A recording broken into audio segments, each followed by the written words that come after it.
Hey guys, and welcome back to this channel. In this video, I will be showing you how you can add either TV shows or movies to your watch list on Netflix. And to do that, you're just going to hover your mouse over the TV show that you want to add to your watch list or movie, and as you can see, there is a plus button that says add to my list, and you're just going to press on that.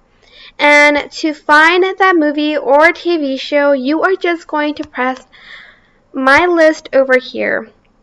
And as you can see, it has been added to my list, and for instance, you're not interested in watching that anymore, or you're finished with watching it, you're just going to hover over it again and click remove from my list. You're just going to press on that checkmark button again, and you can even undo it if you've done it on accident, and it'll go back to your watch list.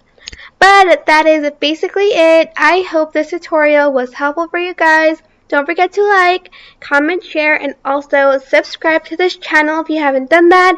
If you have any questions, just leave it in the comment section down below, and I will try my best to answer them all. Thank you so much for watching. Bye!